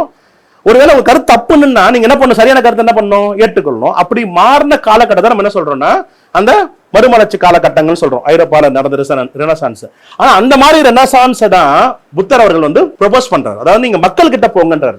மக்கள் கிட்ட என்ன, நாம ஒரு 50 பேர் இருக்கோம்னா நீங்க மக்கள் கிட்ட போங்கன்னா என்ன அர்த்தம், இவரு தாம்பரம் போவாரு, அவர் தஞ்சாவூர் போவாரு, அவர் திருச்சி போவாரு, எல்லாரும் ஒரு இடத்துக்கு போவாங்க. அப்ப அங்க போய் நீங்க மக்கள்கிட்ட பேசுவீங்க, அங்கிருந்து ஒரு விஷயத்தை கொண்டு வருவீங்க, இங்கிருந்து ஒரு விஷயத்தை கொண்டு வருவீங்க, எல்லாமே டிஸ்கஸ் பண்ணுவாங்க. அப்ப என்ன கிடைக்கும், அங்க இருக்கிற மக்களுடைய பிரச்சனைக்கு இங்க இருக்கிற மக்கள் கிட்ட இருந்து ஒரு தீர்வு கிடைக்கும். இல்ல டிஸ்கஸ் பண்ணும்போது என்ன கிடைக்குது, மக்களுடைய பிரச்சனைக்கான தீர்வு மக்கள் கிட்ட தானே இருக்கு. மக்களுடைய பிரச்சனைக்கு நான் தீர்வு வச்சிருக்கேன்னு யாரும் சொல்ல முடியுமா? சோ இதுதான் ஆக்சுவலா புத்தருடைய அந்த கோட்பாடு. அந்த கோட்பாடை மிக அற்புதமாக உள்வாங்கி அவர் பிரசன்ட் பண்ணது. அது மட்டும் இல்லாம அவருடைய வாசிப்பு பாத்தீங்கன்னா, நீங்க டாஸ் கேபிட்டல் படிச்சிருக்காரு, அவருடைய ஏங்கல்ஸோட புத்தகம் படிச்சிருக்காரு, அதுக்கப்புறம் பாத்தீங்கன்னா இங்க இருக்கு நம்ம புத்தகத்துல மார்கனுடைய புத்தகம் படிச்சிருக்காரு. சோ இந்த புத்தகங்கள்லாம் அவர் படிச்சதுனால அவருக்கு டயலெக்டிக் மெட்டீரியலிசம் அந்த கான்செப்ட் ரொம்ப ரொம்ப தெளிவா இருக்கு. ஹிஸ்டாரிக்கல் மெட்டீரியலிசம் தெரிஞ்சிருக்கு. டயலெக்டிக் மெட்டீரியலிசமும் ஹிஸ்டாரிக்கல் மெட்டீரியலிசத்தையும் அவர் பயன்படுத்துறதுனாலதான் இந்த கட்டுரையை அவர் என்ன பண்றாருன்னா கடுமையா விமர்சனம் செய்யறாரு. கடுமையா விமர்சனம் செய்யறதுன்னா அந்த கட்டுரையை அவர் ஆய்வு செய்யறாரு. அந்த ஆய்வுகளை செய்ய முடியுது. அந்த ஆய்வுகளை செய்யும் போது அவரால் என்ன சொல்ல முடியுதுன்னு பாருங்க. அந்த ஒரு பர்டிகுலர் இடத்துல, கீழ்நாட்டு கலை செல்வங்கள் எல்லாம் ஆத்மா அனுபவத்தின் உருவக தோற்றங்கள். இந்திய கலைஞர்களுக்கு ஒரு பொருள் கண்ணில் மட்டும் படவில்லை, மனதிலும் படுகிறது. அதே போல அவங்களுடைய கலைகளும் மனசில் கருக்கொண்டவற்றை சித்தரிக்கின்றன. இதய பண்பு இந்திய நாகரிகமும் கலாச்சாரமும் சமய கோட்பாடுகளும் அவனுடைய சிருஷ்டிகரில் உருவங்களாய் வடிகின்றன. நதி அவனுக்கு கங்காதேவியாகவும் வானவில் இந்திர தனுசாக தோன்றும், கூன்பிறை சிவன் திருக்கோலமாக தெரியும். இந்தியனுடைய தெய்வ நம்பிக்கை உரம் ஏறியது, வைரம் பாய்ந்தது. சமய கோட்பாடுகளுடன் கலையை ஒன்றாக பார்க்கும் பண்பு கீழ்த்திசை நாகரத்தில் தான் இருக்கிறது. இந்திய உணர்ச்சியில் இது அசைக்க முடியாத பண்புன்னு அவர் எழுதுறாரு. இந்த கட்டுரையை எழுதினவர் இருக்கார்ல, அவர் எழுதுறாரு. இதை பார்த்து அவர் என்ன பண்றாருன்னா, இதை எப்படி சொல்றது, இதை எப்படி கவுண்டர் பண்றது, அவர் என்ன சொல்றாருன்னா, செக்கர் அதாவது தமிழ் இலக்கியத்துல இருந்து நிறைய கவிதைகள் எடுத்துட்டு சங்க காலத்திலேயே ரெண்டு வகையான கவிதைகள் இருக்கு. ஒண்ணு கடவுள் பற்றியான ஒரு மேற்கோள் காட்டும் போது கடவுளை மேற்கோள் காட்டுற கவிதைகளும் இருக்கு. ஒரு கவிதைகள் கடவுளை மேற்கோள் காட்டாம கவிதைகள் இருக்கு. உதாரணத்துக்கு பாத்தீங்கன்னா உங்களுக்கு வெண்புள்ளிகள் விழுந்த செவலை மாடு அப்படின்னு ஒரு கவிதை இருக்கு. அப்போ அவர் என்ன சொல்றாருன்னா, வெண்புள்ளிகள் விழுந்த செவலை மாடுன்னு எப்படி ஒரு சாதாரண ஒரு கவிஞர் சொல்லுவாரு, அது இயற்கை வெறும் அதுல என்ன உருவமே இல்ல, ஒரு என்ன சொல்றது, ஒரு வானத்தை பார்த்தா வெண்புள்ளிகள் விழுந்த செவலை மாடுன்னு, அதாவது ஒரு செக்க செவந்த வானம் தெரியுது, அங்கங்க மேகங்கள் புள்ளி புள்ளியா இருக்கு. அதை பார்த்தா ஒருத்தருக்கு என்ன தெரியலாம் அப்படின்னு கேட்டீங்கன்னா, இவரு கேட்கிறாரு, செம்மேனியுடையான் மேல் திருநீற்று புள்ளிகள் தெரித்திருக்கல் என்ன அப்படின்னு சொல்லலாம் இல்லையா? சொல்லாம நம்மளால என்ன சொல்றாங்கன்னா, வெண்புள்ளிகள் விழுந்த செவலை மாடு போல இது இருக்கு அப்படின்னு சொல்றாங்க. அப்ப இவர் என்ன கேள்வி கேட்கிறான்னா, நீங்க சொல்ற மாதிரி சிவனுடைய மேனியில வெள்ள வெள்ள புள்ளிகள், திருநீர் புள்ளிகள் மாதிரி இருக்குன்னு சொல்லியிருந்தா நீங்க சொல்ற ரைட்டு. ஆனா இப்படிப்பட்ட கருத்துகளும் இருக்குல்ல, மாற்று கருத்துக்களும்னா அப்ப நீங்க வெறும் எல்லாமே ஒரு மத கருத்துக்களா தான் இருக்கும்னு நீங்க எப்படி சொல்றீங்க? எந்த ஆக்ஸ்பர்ட்ல நீங்க ஆய்வு செஞ்சீங்க அப்படின்னு இவர் அவரை கவுண்டர் பண்றாரு. அதுக்கான விளக்கங்கள் அவர் என்ன சொல்றாருன்னா, நாகரிகம் வாழ்க்கையை ஒட்டித்தான் வளர்ந்தது. நாகரிகம் என்பதை நாம் எப்படி சொல்வது? நாகரிகம் என்பது ஒவ்வொரு தலைமுறையிலும் கற்று தெரிவதல்ல, அது சமூகத்தோடு உடன் பிறந்தது. நாகரிகம் என்பது பெரும்பாலும் உள்ளத்தை பொறுத்துதான், அதுக்கு லோகாத வரையறைகள் உண்டு, எனினும் அது உள்ளத்தை பொறுத்துதான் அப்படின்னு சொல்லிட்டு இந்த கட்டுரையாளர் சொல்றாரு. அதாவது இது வெறும் மனசு சம்பந்தப்பட்டது. நாகரிகம் என்பது என்னது? வெறும் மனசு சம்பந்தப்பட்டதுன்னு சொல்லும் போது இவர் அதை அப்படியே என்ன பண்றாருன்னா மறுதளிக்கிறார். இவர் என்ன சொல்லுகிறார்? புரிகிறதா உங்களுக்கு? விளங்குகிறதா? நம்ம கேள்வி கேட்டு பரிணாம விதிகளின் படி அவர் எதை படிச்சிருக்காரு பாருங்க. எது ரெஃபரன்ஸ் கட்டுறாரு? Theory of evolution. பரிணாம விதிகளின் படி உயிர் பிராணி வளர்ந்து மனித சமூகம் தோன்றியது, அதுவும் பரிணாம விதிகள் படி நடந்தது. ஓகேங்களா? ஒவ்வொரு காலகட்டத்திலும் மாறுதல் அடைந்து அதன் வளர்ச்சியில் அதன் வாழ்வையொட்டி உருவாகி வளர்ந்து கொஞ்சமா இருந்துதான் நாகரிகம் சொல்றோம். ஆதி மனிதன் கற்கால நாகரிகத்திலிருந்து இன்றைய நாகரிகம் வரையிலான லோகாயத வரையறைகளை அனுசரித்தே நாகரிகம் என்பது வளர்ந்திருக்கிறது. லோகாயதம்னா மெட்டீரியலிசம் சொல்லக்கூடியது. இந்தியாவில் லோகாயத்தோட இன்னொரு பேர் மெட்டீரியலிசம். லோகாயத வரையறைகளைத்தான் நாகரிகம், எனினும் அது உள்ளத்தை பொறுத்தான் என்பதற்கு என்ன அர்த்தம்? இந்த உள்ளம் என்பது என்ன? புரியுங்களா? அந்த கட்டுரையாளர் சொல்றாரு இல்லையா, உள்ளம் தான் நம்மளை உருவாக்குதுன்னு சொல்றாரு இல்லையா, இலக்கிய விமர்சனம் சொன்னது. இது அவர் என்ன பண்றாருன்னா, உள்ளம் என்னன்றாரு. நமது பஞ்ச இந்திரியங்கள் பழைய காலத்து வார்த்தை, நம்முடைய உடம்புகள், பௌதிக புலன்கள் பௌதிக பொருட்களை உணர்ச்சி மூலம் கிரகித்து நரம்புகள் மூலம் மூளைக்கு அனுப்புகின்றன. மூளை அந்த உணர்ச்சிகளை அர்த்தப்படுத்துகிறது. இந்த அர்த்தப்படும் தொழிலுக்கு சூட்டப்படும் நாமங்கள் தான் சிந்தனை, நினைவு என்பதெல்லாம். எண்ணம் என்பது தனி முதல் வஸ்து அல்ல, அது ஒரு ஐடியாலஜிக்கல் பொருள் கிடையாது. எனவே எண்ணத்தை பௌதிக பொருட்கள் தனிமைப்படுத்தி தானாக ஒன்றாக பார்ப்பது தவறு அப்படின்னு சொல்லிட்டு கவிஞர் தமிழொலி சொல்றாரு. இந்த எண்ணம் தான் இதய அனுபவம் அல்லது உள்ளம் சொல்றோம். சோ இந்த உள்ளம் என்பது ஏதோ ஒரு ஐடியலா தனியான ஒண்ணு கிடையாது. இந்த பிசிக்கல் ஆப்ஜெக்டே இல்ல, நான் எனக்கு உள்ளம்னே ஒண்ணு இருக்காது இல்ல. என்னால நான் பிசிக்கலா எதையுமே நான் ரிசீவ் பண்ணலைன்னா என் மூளைக்குள்ள எதை ப்ராசஸ் பண்ணுவேன்? நான் எதுவுமே ப்ராசஸ் பண்ண மாட்டேன். அப்ப எனக்கு என்ன சொல்றது? ஏதாவது ஒண்ணு பார்த்தாலும் அது மாதிரி நான் ஒண்ணு யோசிக்க முடியும். மனிதன் பார்த்து தானே ஏதாவது ஒன்று புக்குன்னா ஏதாவது ஒன்று பார்த்து ஒன்று வச்சிருப்பேன் நான். அப்போ நான் எதையுமே என் கண்ணு பார்க்கல, என் காது கேட்காத ஒன்று என் மூளைக்குள்ள ஒன்று உருவாகாது இல்லை. அப்போ நம்ம உள்ளம் சொல்றது இந்த பிசிக்கல் ஆப்ஜெக்டினுடைய எஃபெக்ட் தானே சொல்லிட்டு ரொம்ப அழகா எப்படி சொல்றாரு பாருங்க. ஒரு சயின்டிஸ்டுக்கே உரிய ஒரு விளக்கத்தோட எழுதுறாரு. சரி, மறுபடியும் சொல்றேன், இது ஒரு புத்தகத்தை விமர்சனம் செஞ்சிருக்க கட்டுரை தான், அவ்வளவுதான். ஓகேங்களா?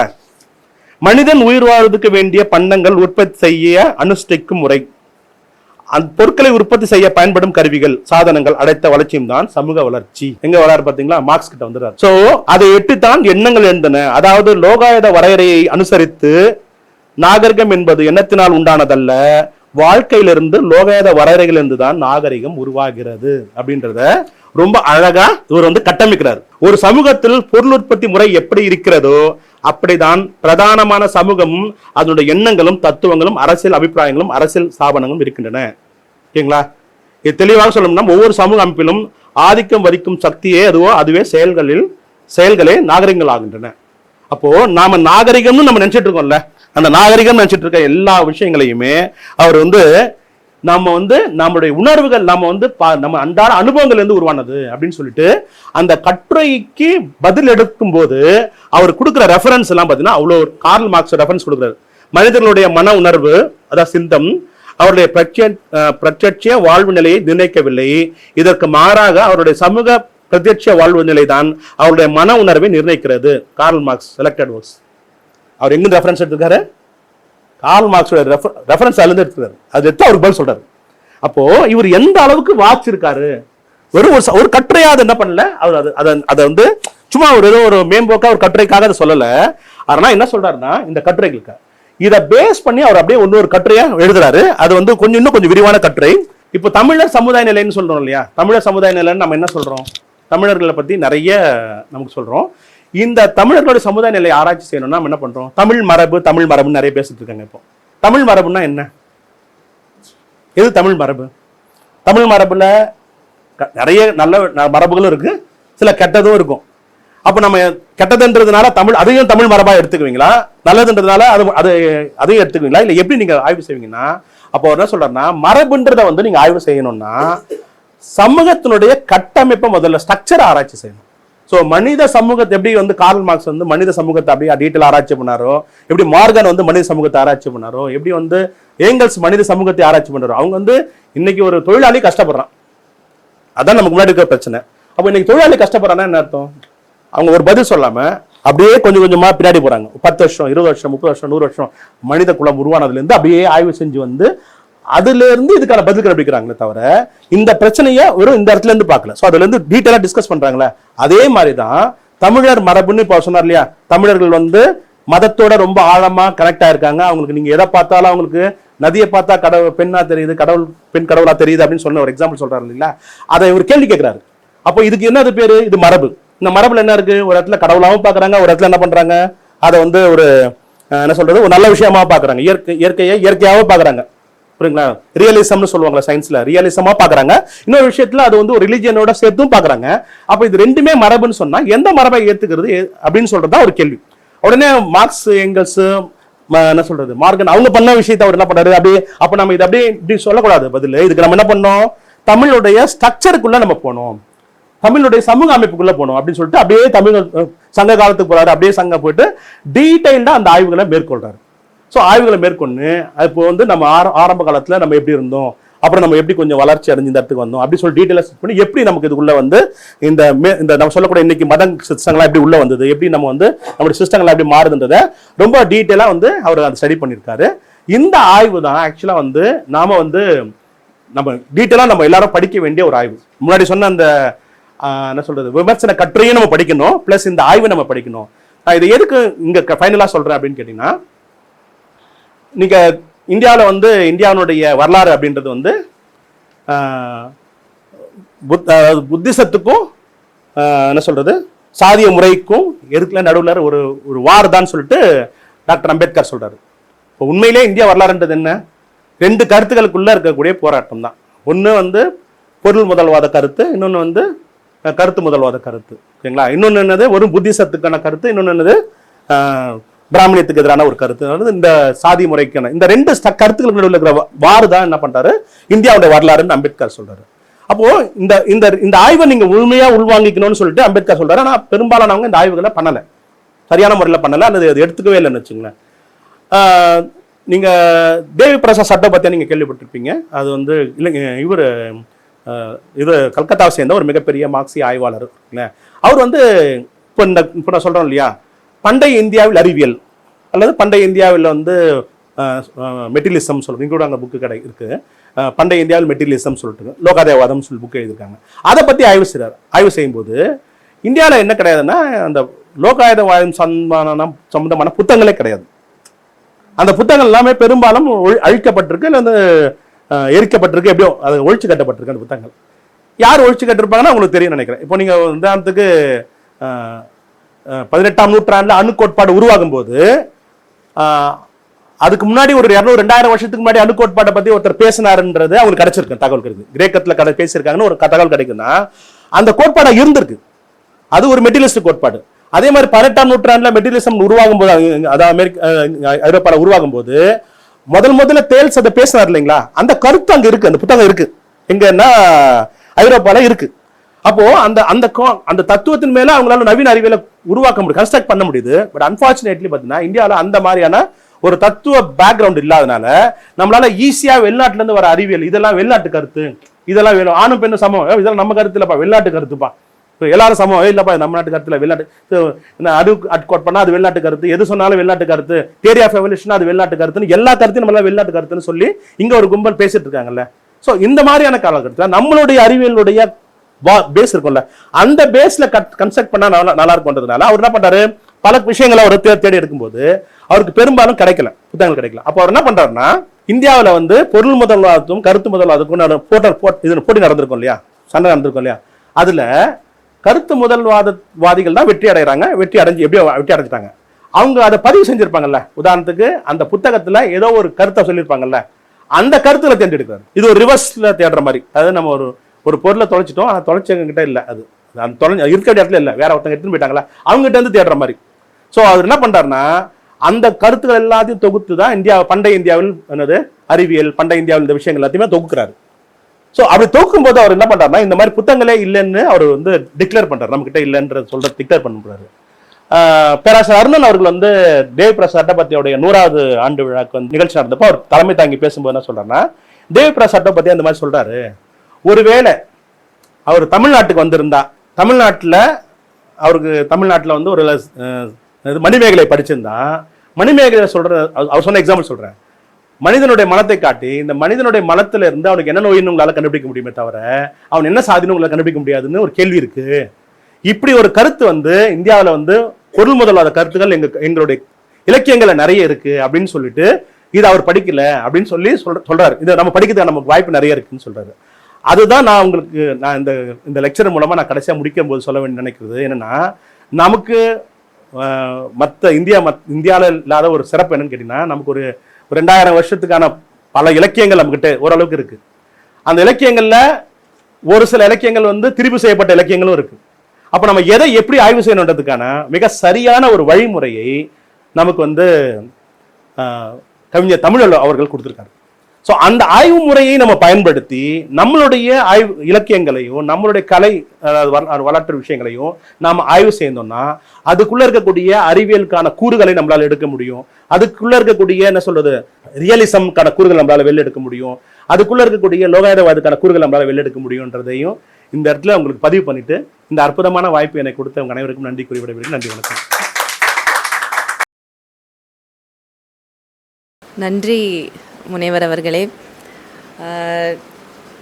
எனக்கு வந்து நீங்கள் படித்த கவிதைகளிலிருந்து தமிழொலி அவர்கள் வந்து இன்னொரு புதிய ஒரு அதிசயமாக தான் தெரிந்தாங்க. ஏன்னா தொல்லியல் ஆய்வாளராக நீங்கள் சொன்ன அந்த நிலக்கரி தகவல் வந்து எனக்கு எப்படி பட்டுச்சுன்னா, நீங்கள் அதை சொல்லும் போது எனக்கு இது பேலியோன்டாலஜி இல்லை, இவருக்கு எப்படி அதெல்லாம் தெரியும், ஃபாசில்ஸ் பற்றியெல்லாம் இவர் எப்படி பேசுகிறாரு அப்படிங்கிற மாதிரி தான் எனக்கு அந்த இது தோணுச்சு. ரெண்டாவது நீங்கள் வந்து அந்த எவரெஸ்ட் கவிதை சொன்னீங்க இல்லையா, எவரெஸ்ட் கவிதை பற்றி வந்து எனக்கு எப்படி பட்டுச்சு, நீங்கள் ஒரு கருத்து சொன்னீங்க தமிழொலி வந்து என்னவா நினச்சிருப்பாரு அப்படின்ட்டு. எனக்கு வந்து அந்த கவிதையை கேட்கும்போது இவர் என்ன நினச்சிருப்பாருன்னு தோணினது. எப்படி இருந்தது என்ன எனக்கு ஃபஸ்ட்டு தாட் என்ன இருந்துச்சுன்னா, ஹிலரி உங்களுக்கு தான் இது வந்து முதல் முறை எவரெஸ்ட்டு, டென்சிங்க்கு இது வந்து சும்மா அடிக்கடி போயிட்டு வர பாதை அப்படிங்கிற அந்த தாட்டு தான் வந்து எனக்கு நிஜமாகவே அந்த மாதிரி தான் எனக்கு அவர் சொல்ல வர்றது அதுதானோன்னு எனக்கு வந்து தோணுச்சு. ஸோ அந்த கதையும் கூட அந்த நிலா கதை நிறைய ஒரு ஆர்வமிக்க, இப்போ தமிழொலியை வந்து முதல் எடுத்து தேடி முழுசாக படிக்கணும் அப்படிங்கிற ஒரு மனநிலை வந்து நிச்சயமாக இப்போ தோணியிருக்கு. ரொம்ப நன்றி ஐயா. நுண்மா நுழைவுலத்தோடு மிக அரிய முறையில் சீரிய சிந்தனைகளை நல்லது குழந்தைக்கு தாய்ப்பால் ஊட்டுவது போல அந்த செய்திகளெல்லாம் நமக்கு ஊட்டினார்கள். அவையெல்லாம் மனதில் மிக சிறப்பாக பொறுப்பாக பதிந்தன. ரவிக்குமாரோடைய உரை மிகச்சிறப்பாக இருந்தது. அதுக்காக நான் ஒரு தடவை ஒரு கைத்தட்டல வாழ்த்துக்களை சொல்லுவேன். ஏன்னா ஒரு செய்தியை பார்ப்பதும், ஒரு மரம் தான் வந்து நீண்ட காலம் இருந்து நிலக்கரியாக மாறுகிறது என்பதும், அது இன்னும் கொஞ்சம் கூடுதலான நாட்கள் இருந்தால் வைரமாக மாறிவிடும் என்பதும் அறிவியல் அறிஞர்கள் இருந்த காலம். அது மட்டும் இல்லை 40-50களில் அல்லது 50-60கள் ஐயா வாழ்ந்த காலகட்டங்களில் கல்வி வந்து பெரும் பரவலாக்கப்படாத சூழ்நிலையில் தமிழ் ஒளி அதை குறித்து சிந்தித்திருக்கிறார் என்பதும், அங்கிருந்து மின்சாரம் எடுக்கிறார்கள் என்கிற போது அதற்கு ஒரு வாழ்த்து எழுத வேண்டும் என்று நினைப்பதும், ஐயாவே சொன்ன மாதிரி சமகால சமூகத்தை பதிவு செய்ய வேண்டும், அந்த அறிவியல் பார்வையோடு பதிவு செய்ய வேண்டும்னு நான் கூட அந்த கவிதையை வேகமாக பார்த்தா அந்த கோணத்தில் பார்க்கல. நீங்கள் ரொம்ப அழகான அந்த வரியை மிகச்சரியாக பிடிச்சிருந்தீங்க. உழைக்கும் தோழர்கள் மீது அவர் வைத்திருக்கிற நம்பிக்கையிலிருந்து பல்வேறு செய்திகள் உண்மையிலே மிக அதிகமான தகவல்கள் கிடைத்திருக்கின்றன. இன்றைக்கு முனைவர் ரவிக்குமார் அவர்கள் தமிழொலியின் அறிவியல் பாய்ச்சல் அப்படின்ற அந்த தலைப்பு இருக்கு இல்லையா, மிக பயனுள்ள தகவல். அந்த தலைப்பு மிகச்சிறப்பான ஒரு தலைப்பு. அதை சொன்னதும் வந்து எப்படின்னு சொன்னால், இந்த நிலா வாவா மாதிரி தான். நிலா வாவான்றது குழந்தைக்கு சொன்னாலும் கூட அது பெரியவங்களுக்கு தான், குழந்தைக்கு இல்லை, பெரியவங்களுக்கு தான். அதே மாதிரி நீங்கள் இன்றைக்கி இங்கே இருக்கிறவங்க எல்லாரையும் குழந்தையாக்கிட்டீங்க. குழந்தையாக்கி நான் சொல்கிறேன் கேட்டுங்க அப்படின்னு சொல்லி ஒரு ஒரு இயற்பியல் ஒரு ஆசிரியர் ஒரு கவிஞரை இப்படி புரிந்து கொண்டு அதை வந்து இப்படி விளக்க முடியுமா அப்படின்றதுல எனக்கு பெரிய சந்தேகம் இருக்குது.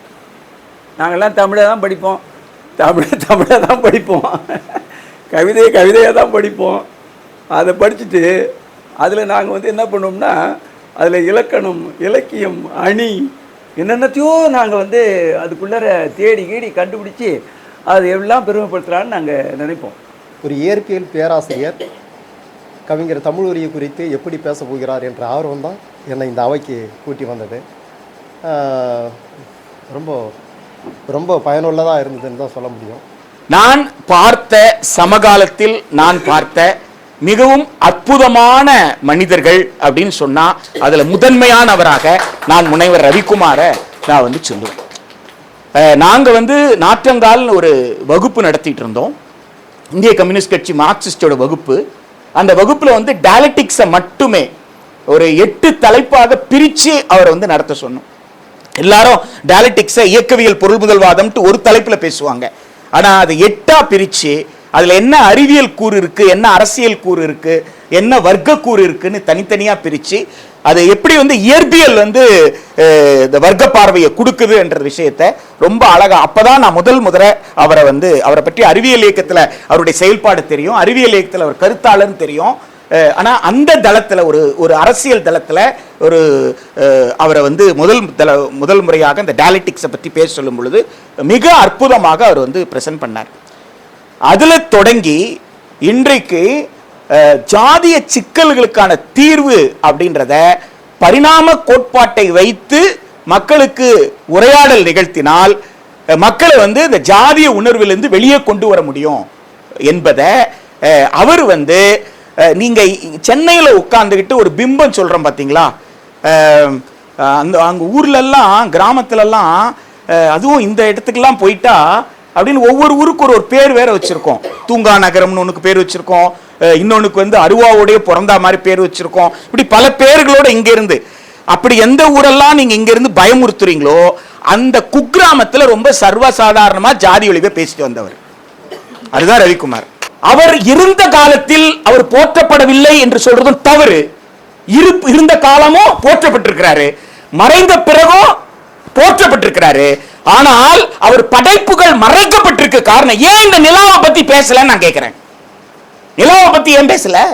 நிலாவை பத்தி பேச முடியாது. ஏன் பேச முடியாது? ஸ்ட்ரைட்டா அடிக்கிறாரு. சுத்தியல் அருவா யார்கிட்ட போய் பேசியிருக்கு? லைக் பண்ணுங்க, ஷேர் பண்ணுங்க, சப்ஸ்கிரைப் பண்ணுங்க, மறக்காம அந்த பெல் பட்டனை கொஞ்சம் அழுத்தி